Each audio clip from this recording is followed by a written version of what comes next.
ছেলে দুটো সেই কোন সকালে মাঠে গেল, এদিকে বেলাও তো পড়ে এলো। সারাদিন কিছুই খাওয়া হয়নি ওদের। কই, এখনো তো এলো না। আজ অনেক কাঠ পেয়েছি বল দাদা, বাবা দেখলে খুব খুশি হবে। হ্যাঁ রে, আজকে অন্য দিনের চেয়ে ঢের গুণ বেশি কাঠ পাওয়া গেছে। তুই আজ অনেক খেটেছিস, আমায় কিচ্ছু করতে হয়নি। এই গাছ ওই গাছ ঘুরে ঘুরে তুই তো সব করলি। না রে দাদা, আমি থাকতে তুই খাটবি কেন? আমি যতদিন পারবো আমি সব করব। দে রে দে, এবার কাঠগুলো আমায় দে। সারাটা পথ তো তুই কাঠগুলো বয়ে আনলি। দে দে দে, এবার আমায় দে, দে কাঠগুলো দে। থাক না রে দাদা, এই তো আর তো কিছুটা পথ, সামনেই বাড়ি দেখা যাচ্ছে। এতটা পথ নিয়ে আসলাম আর এইটুকুখানি পারবো না। না না ভাই, দে দে দে, আমার মাথায় কাঠগুলো তুলে দে। এমন করতে নেই, আমি কি তোকে কষ্ট দিতে পারি রে? দে দে দে।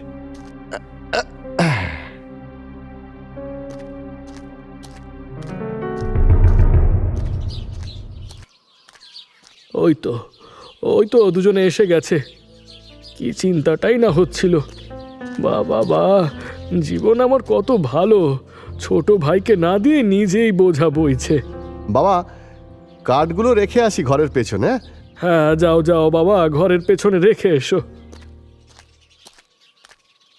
দেখেছো স্বপন, কি সুন্দর রামচন্দ্রের মতো দাদা পেয়েছো। তোমারে কোনো কষ্ট করতে দেয় না, নিজে কষ্ট করে। অনেক ভাগ্য করলে লোকে এরকম দাদা পায়। না না বাবা, আসলে আমি তো জানি জানি, তুমি বলেছিলে ওরে, কিন্তু ওই তোমারে বোঝা বইতে দেয়নি, দাদা বলে কথা। দাদা কি ছোট্ট ভাইকে কষ্ট দিতে পারে? যাও যাও যাও, এবার ঘরে গিয়ে হাতে মুখে জল দিয়ে কিছু পেটে দাও দেখিনি। সারাদিন তো কিছুই খাওয়া হয়নি। দাদার খাবারটাও বেরো কেমন? কিন্তু বাবা। আবার কিন্তু কিসে? যাও যাও ঘরে যাও, আর দেরি করো না। ঠিক আছে বাবা। ও বুড়ো কর্তা, তোমার চা হলো? আরে তাড়াতাড়ি করো, আর চিনিটা একটু কম দিও। হ্যাঁ হ্যাঁ, দিচ্ছি দিচ্ছি। সারাদিন কাজকর্ম না করে এখানে বসে আড্ডা দাও, আর তোমাদের চায়ের যোগান দিতে দিতে আমার প্রাণটা ওষ্ঠাগত। ভাগ্য করে একটা ভাই পেয়েছিলে, তাই এই জীবনে তরে গেলে। হ্যাঁ, বেশি কথা বলো না তো বুড়ো কর্তা, তোমার আমার ভাইয়ের প্রতি বেশি আলগা পিরিত দেখছি। তুমি তো আমার চায়ের দামটা পেয়েই যাও, তাহলে আবার চা দিতে সমস্যা কোথায়? না না,